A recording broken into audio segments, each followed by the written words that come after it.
In the end, they lived underground. Not like animals, not like forgotten things, but like seeds. Down in the dark, cool earth of a place that had been built for the end of the world, Frank and Helen built a new beginning. The bank, in its infinite and impersonal wisdom, had taken their farm, 300 acres of memories and toil, for the grand sum of $17.42. It was a clerical error, a forgotten filing fee from a decade past, a predatory loophole their own son had helped a lawyer discover. And for that pittance, they were erased from the land they had cultivated for 50 years. But the bank and their son had been careless. They took the farmhouse and the fields and the barn. They did not take the forgotten parcel, a half-acre of overgrown woods on the far edge of the property line, a piece of land so insignificant it was listed on a separate, older deed. And they did not know what was buried there. A relic of a colder time, a concrete box meant to withstand the unthinkable, now a tomb of forgotten fears. For a county inspector, it was a violation, a hazard, an illegal dwelling. For Frank and Helen, it was the only thing they had left. From this concrete shell, they would build a home. From this injustice, they would forge a community. They would turn a fallout shelter into a sanctuary. And in doing so, they would prove that you can take a man's home, but you cannot take his foundation. But to understand how they ended up there, listening to the muffled sounds of the world through 6 feet of earth and concrete, you have to go back to the beginning. Back to the silence. The silence was the first thing Helen noticed after their son, Mark, drove away. It wasn't the peaceful quiet of the farm, the familiar hum of the refrigerator, or the gentle sigh of the wind through the cornfields. It was a dead silence, a motel room silence. The air tasted of disinfectant and something vaguely sour. Frank stood by the window, his back to her, his shoulders slumped in a way she hadn't seen since his father's funeral 40 years ago. He was staring at the parking lot, at the empty space where Mark's sleek, silver car had been just moments before. "He'll be back," Frank said, his voice a low rumble, trying to convince himself more than her. Helen didn't answer. She knew he wouldn't. Not for them.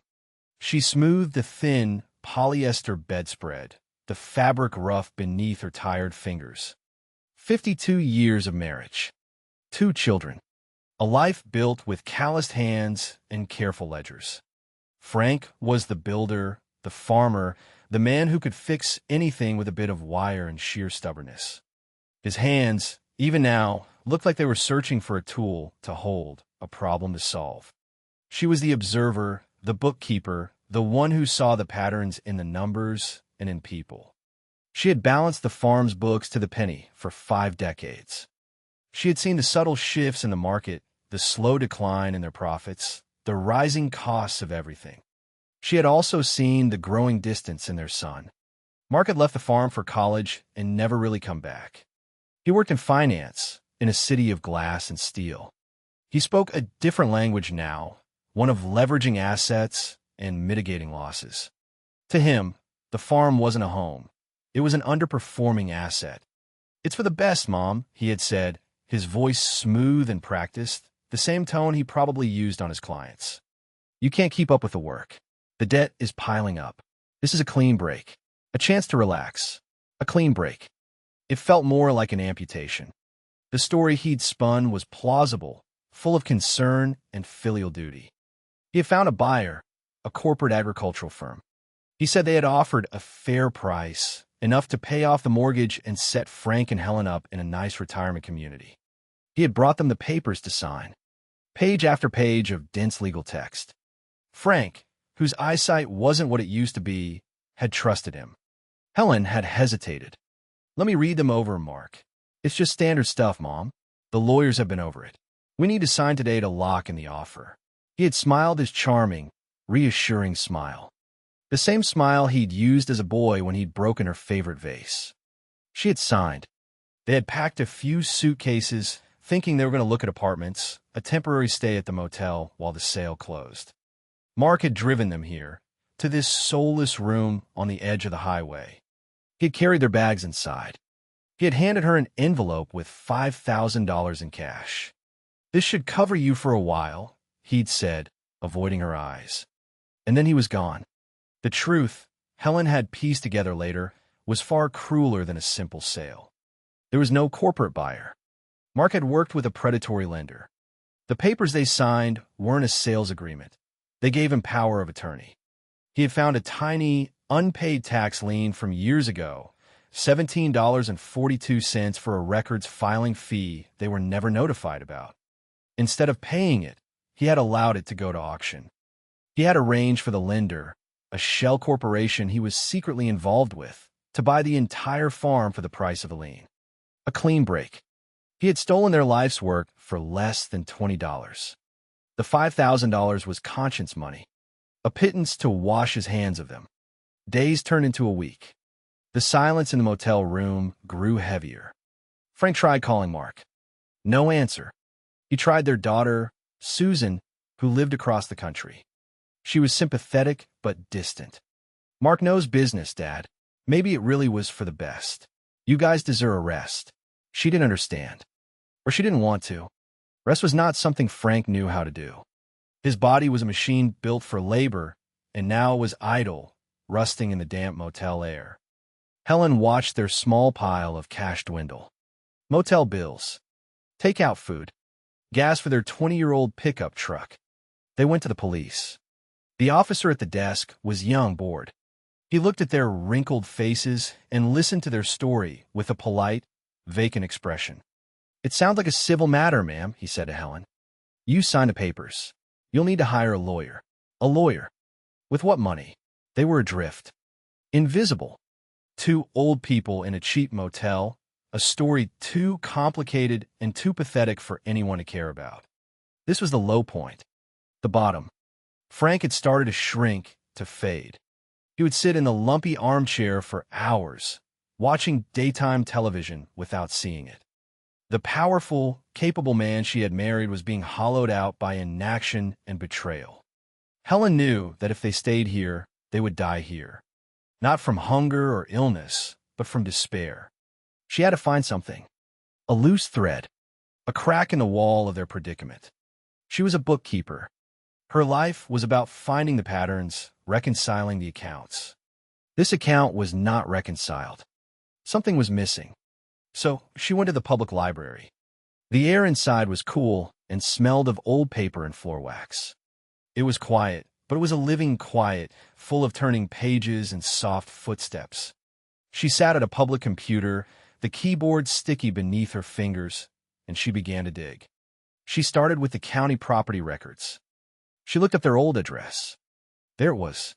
Owner, Northwood Agricultural Holdings, LLC. The Shell Corporation. She scrolled through the documents, the deed transfers, the tax records. She saw the $17 lien. She saw the auction notice. She saw her son's signature, his neat, confident script on documents he had sworn were for their benefit. Each click of the mouse was a fresh stab of pain. But she kept going. She was looking for an error, a mistake, something they had missed. For days, she found nothing. She printed out plat maps, tax bills, historical deeds.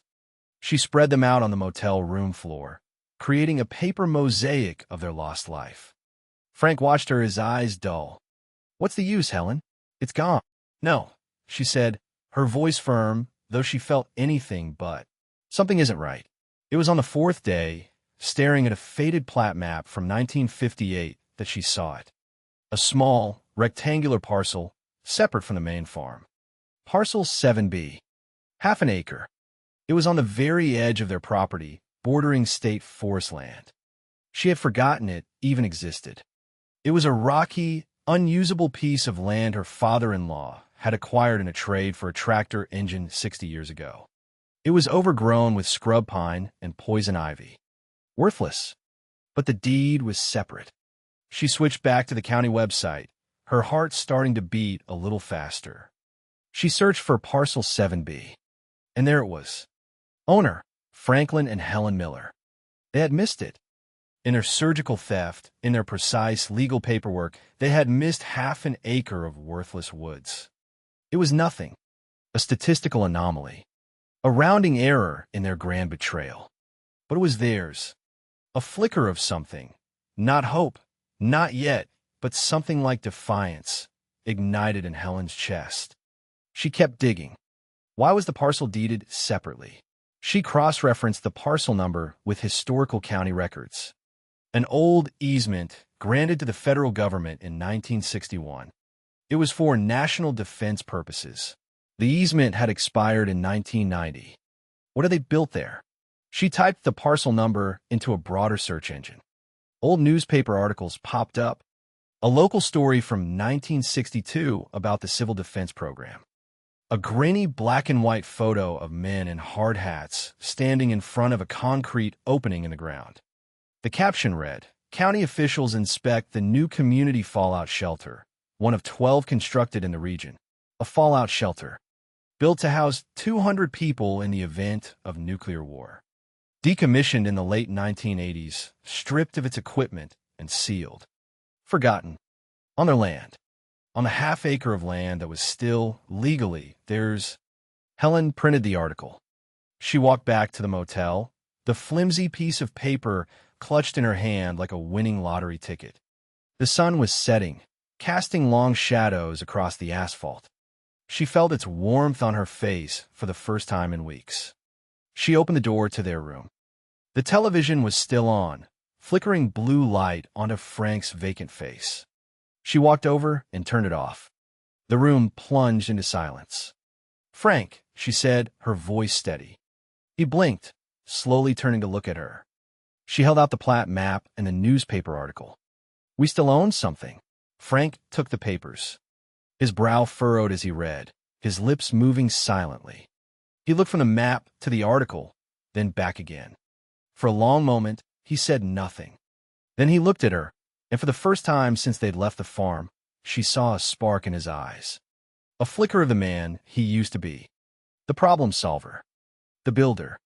"It's a hole in the ground, Helen," he said, his voice raspy.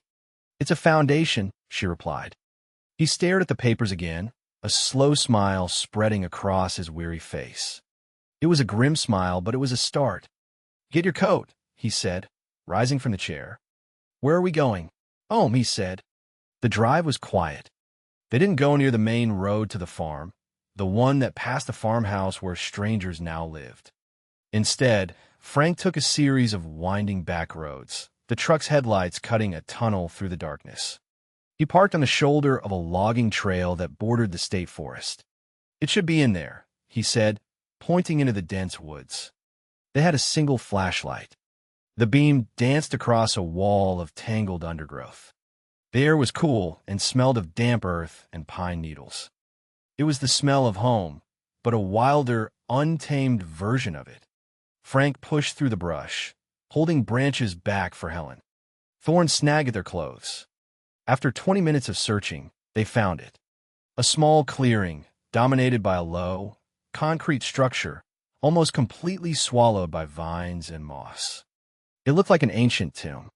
2 concrete wing walls flanked a heavy steel door, set into the side of a small hill. A thick ventilation shaft, like a rusty periscope, jutted out of the ground nearby.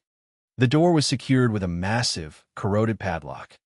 Frank ran his hand over the cold, pitted steel.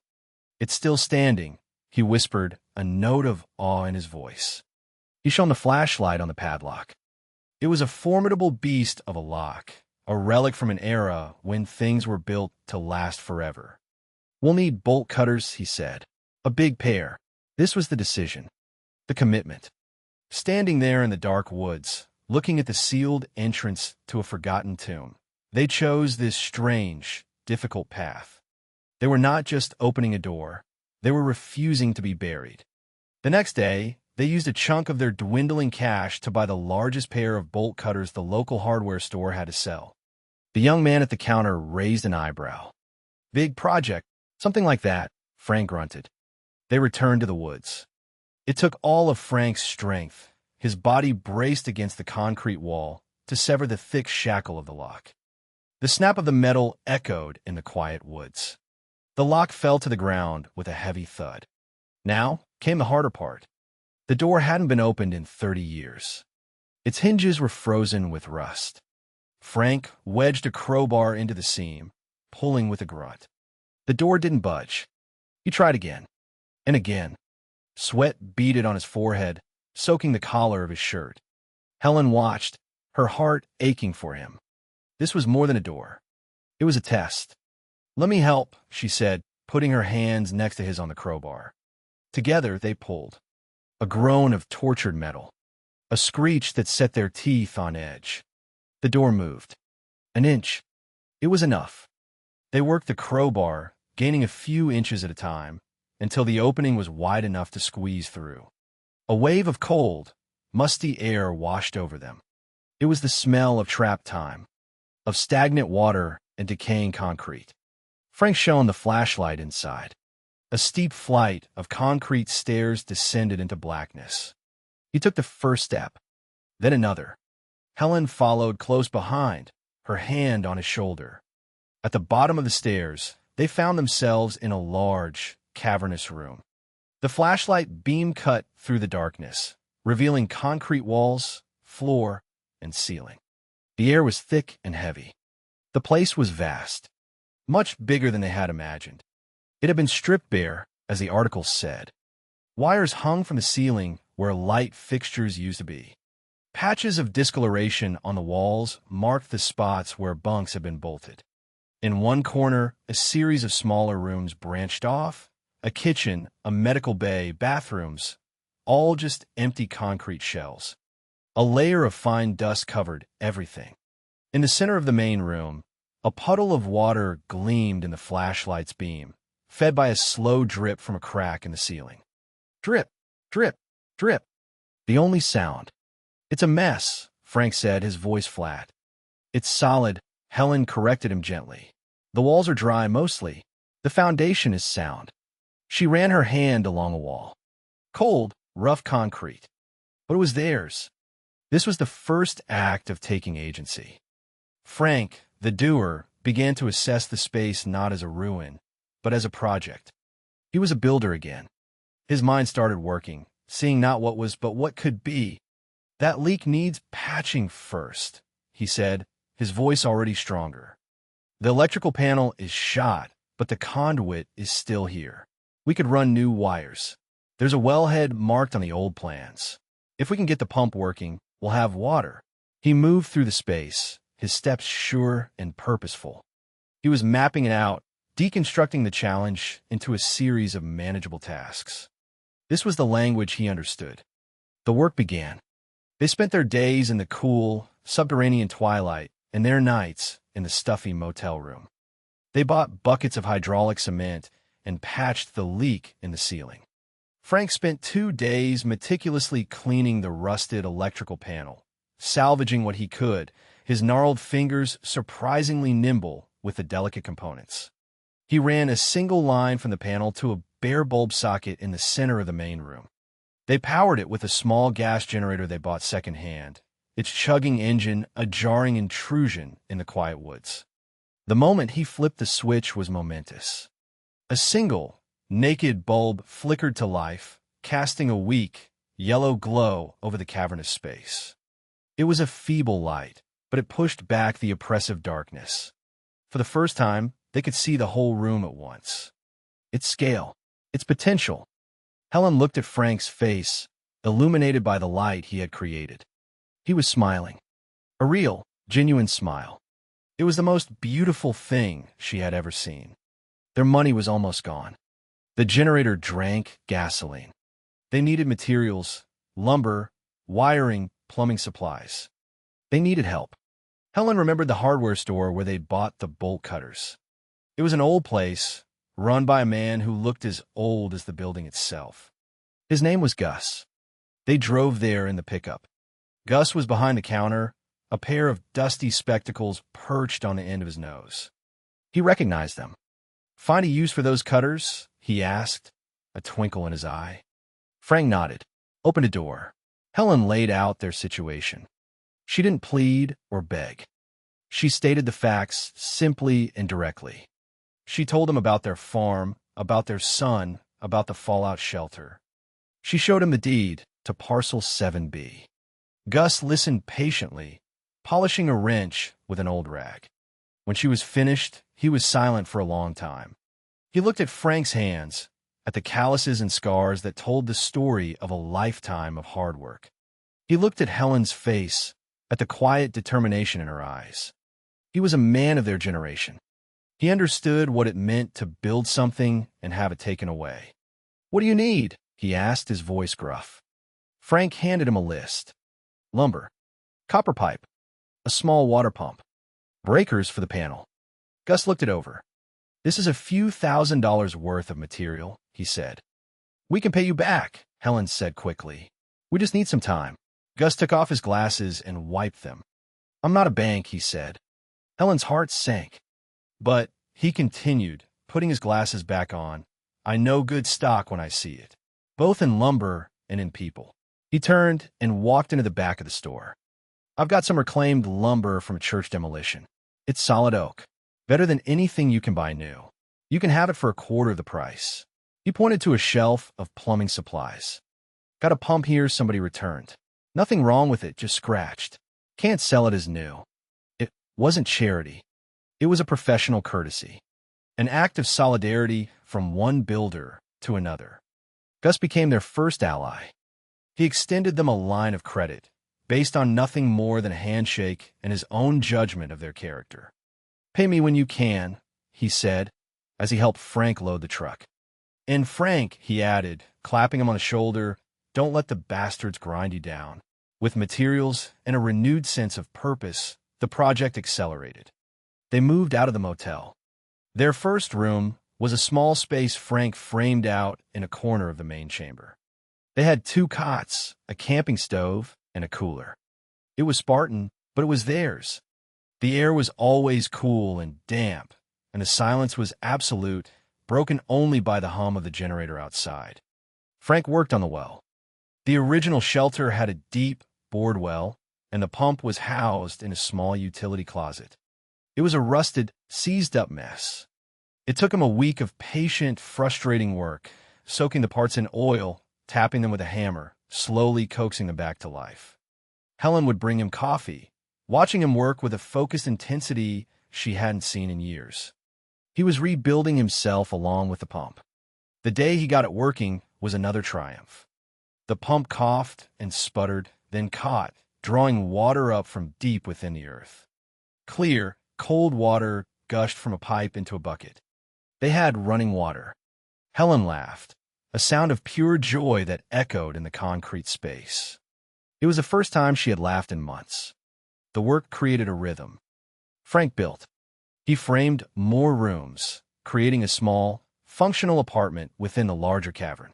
A bedroom, a small kitchen, a bathroom with a working toilet and a makeshift shower. He was a master craftsman, his movements economical and precise. He used a reclaimed oak from Gus's store, and the rich, dark wood warmed the cold, gray concrete. Helen managed the project. She kept the books, tracking every dollar they spent from their dwindling cash and their growing tab with Gus. She planned the layout of the rooms. She researched hydroponics and grow lights, planning a small, subterranean garden. They were creating a new ecosystem, a self-contained world. They were not hiding. They were building. Their strange project did not go unnoticed. The generator was noisy. Their truck coming and going on the old logging trail left tracks. One afternoon, a young man appeared at the entrance to the shelter. He was rail-thin, with a shock of purple hair and a wary look in his eyes. He couldn't have been more than 18. "What is this place?" he asked, his voice cracking slightly. Frank, protective and suspicious, stepped in front of Helen. "Private property." The boy, whose name was Leo, wasn't scared. He was curious. He had been living in the woods, kicked out by his parents for being gay. He had seen the light and heard the generator and came to investigate. He saw the work Frank was doing. He saw the neat stacks of lumber, the organized tools.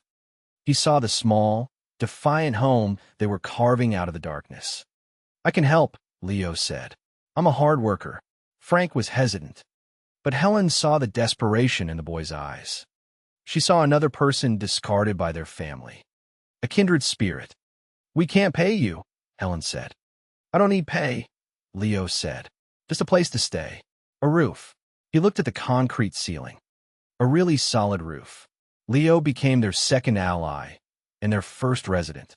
He was clumsy at first, but he was eager to learn. Frank, who had always wanted to teach his own son his trade, found a willing apprentice in this purple-haired boy. He taught Leo how to measure twice and cut once, how to frame a wall so it was perfectly plumb, how to respect the tools. In return, Leo provided the youthful energy they lacked. He hauled lumber, dug trenches for plumbing lines, and did the heavy lifting that was becoming harder for Frank. He also brought a spark of life into the quiet, serious space. He had a dry, ironic sense of humor that made Helen smile. He was their first piece of found family. The snowball was starting to roll. A few weeks later, a car broke down on the logging trail. A young woman, Sarah, and her small daughter, Maya. She was fleeing an abusive boyfriend with nothing but a few bags of clothes and $100 to her name. Leo found them while walking to the main road. He brought them back to the shelter. Sarah was terrified at first. This strange concrete bunker in the woods with an old man and a punk kid. But Helen came out to meet her. She didn't ask questions. She just saw a mother and a child in need. "You're safe here," Helen said, her voice calm and reassuring. "Come inside. We have soup." Sarah and Maya stayed. Sarah was a natural organizer. She took over the kitchen, turning their meager supplies into delicious, hearty meals. She helped Helen start the indoor garden, a series of long troughs under brilliant grow lights. The cheerful presence of little Maya, her laughter echoing in the vast main room, changed the entire atmosphere of the place. It was no longer just a shelter.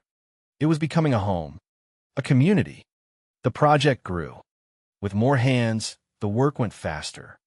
They framed out more rooms. They ran more electrical lines. The garden began to produce lettuce, tomatoes, herbs, a splash of vibrant green in their subterranean world.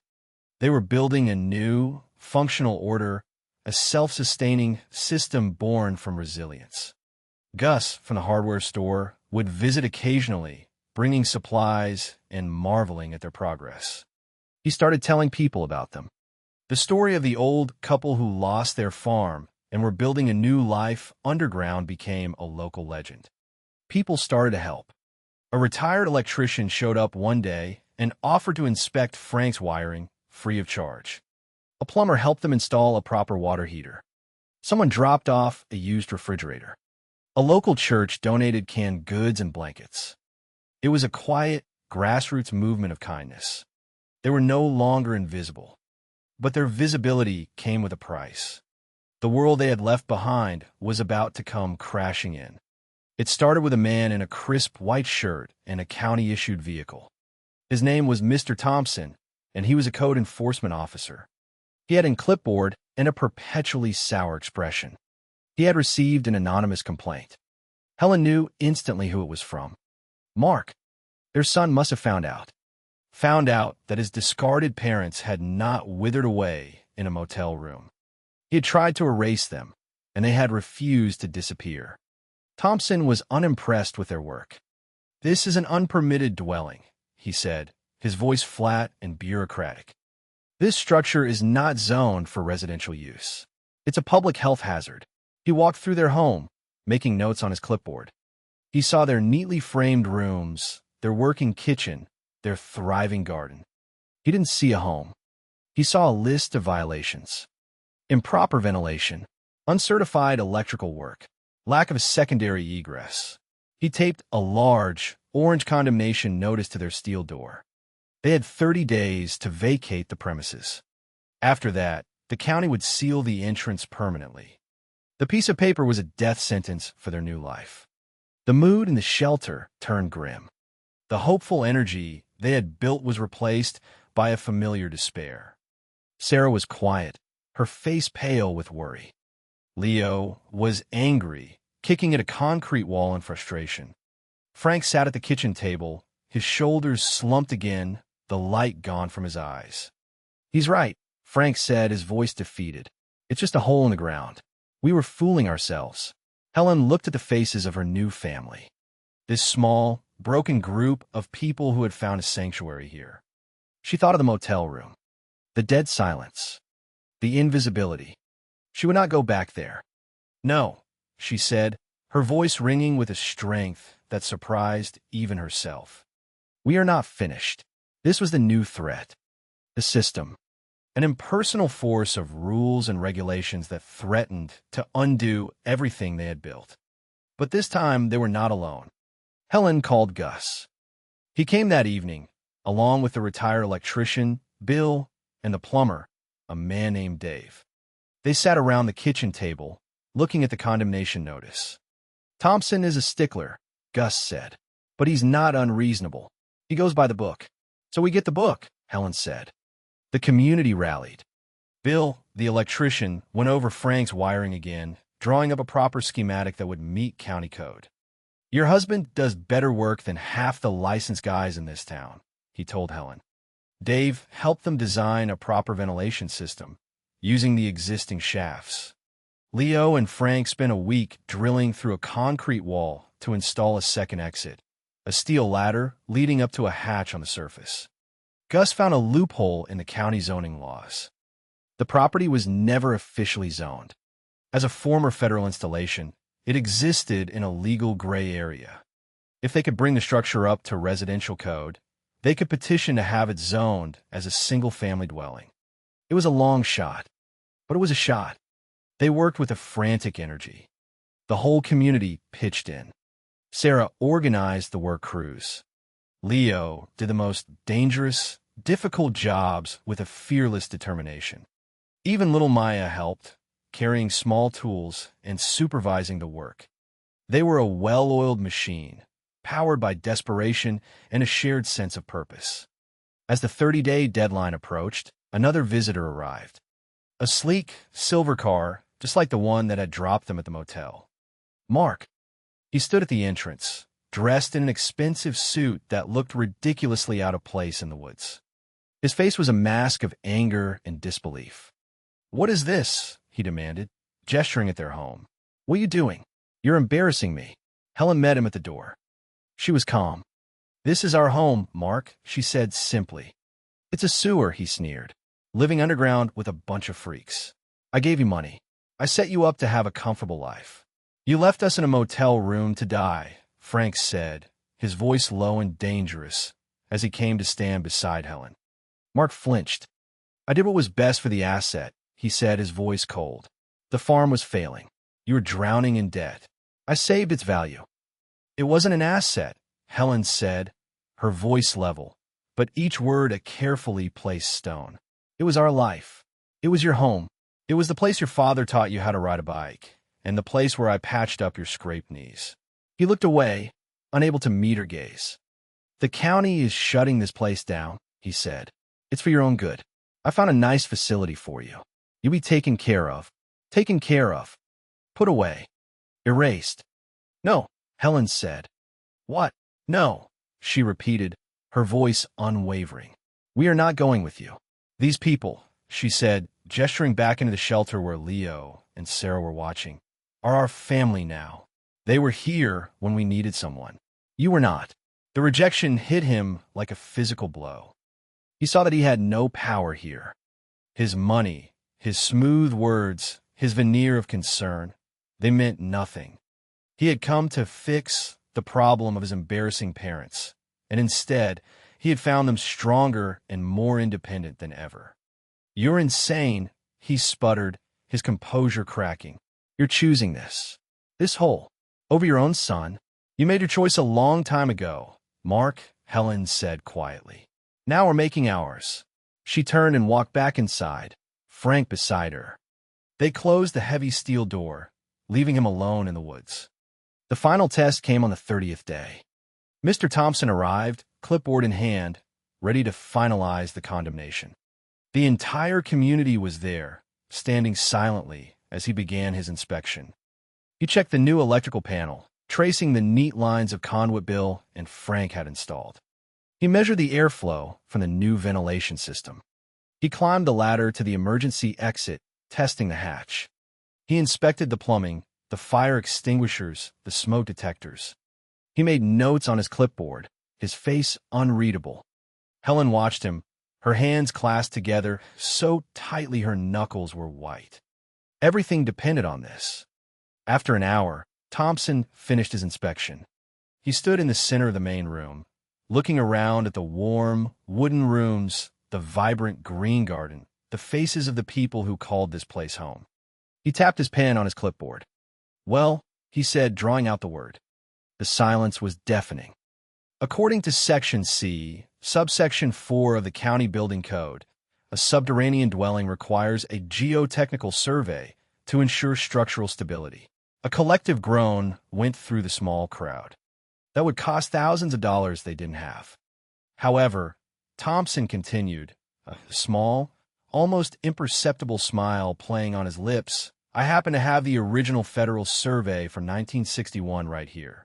He pulled a folded document from his briefcase. "This structure was built to withstand a 10-megaton blast. I think it's stable." He clicked his pen and made a final check mark on his form. "This isn't a fallout shelter anymore," he said, looking directly at Helen. "It's a home, a very unconventional home, but a home nonetheless." He ripped the orange condemnation notice from the door and tore it in half. "You've passed the inspection. I'll recommend the zoning variance."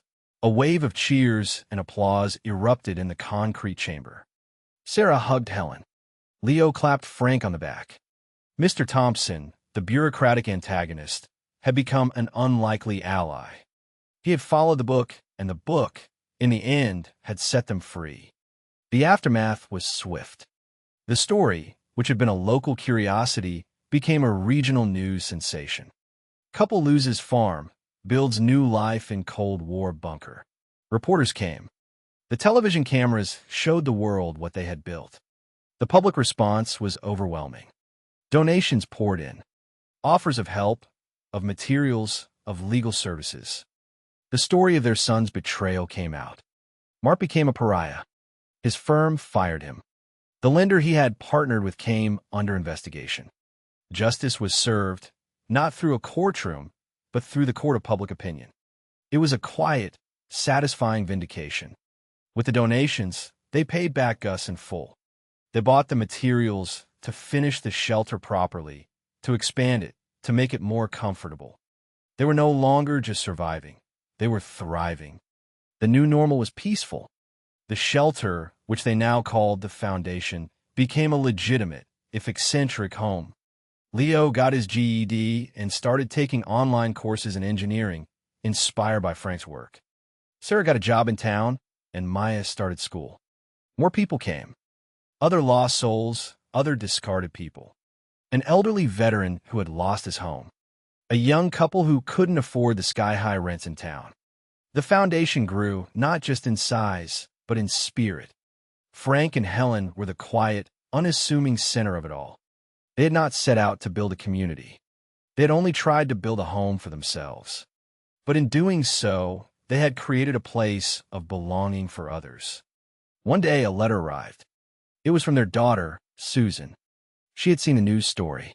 She was horrified by what Mark had done and ashamed of her own complacency. She was flying out to see them. When she arrived, she was speechless. She saw the home her parents had built, the community they had fostered. She saw her father, vibrant and purposeful, teaching Leo how to weld. She saw her mother, calm and resolute, helping Sarah with her budget. "I'm so sorry," Susan cried, hugging her mother. "I should have listened. I should have helped." Helen held her daughter. There was no anger left, only a quiet sadness for all the lost time. "The door is open, Susan," Helen said. It was all that needed to be said. The relationship began to mend, slowly, carefully. Mark never came back. He disappeared, swallowed by the shame he had created. The garden thrived. The brilliant green of the lettuce and tomatoes was a constant, living symbol of the life they had nurtured in the dark. They planted a small orchard of apple trees on the half-acre above the shelter, a promise to the future. Frank built a small porch over the entrance, with 2 comfortable chairs. In the evenings, he and Helen would sit there, watching the sunset through the trees. They would listen to the sounds of the woods, the chirping of crickets, the rustle of leaves in the wind. From inside the shelter, they could hear the faint sounds of their community, the murmur of conversation, Maya's laughter, the clatter of dishes. One evening, Frank reached over and took Helen's hand. His palm was rough and calloused, but his touch was gentle. "You were right," he said, his voice quiet. "About what?" "It's a foundation." Helen squeezed his hand, a lifetime of love and shared struggle passing between them in that simple gesture. They sat in comfortable silence, watching the last sliver of sun disappear below the horizon. A single, bright light came on above the steel door, a permanent porch light, a beacon of warmth against the encroaching darkness. It shone on the path they had cleared, a welcome to the lost and a testament to the indestructible nature of home. Down in the earth, they had found their place in the world.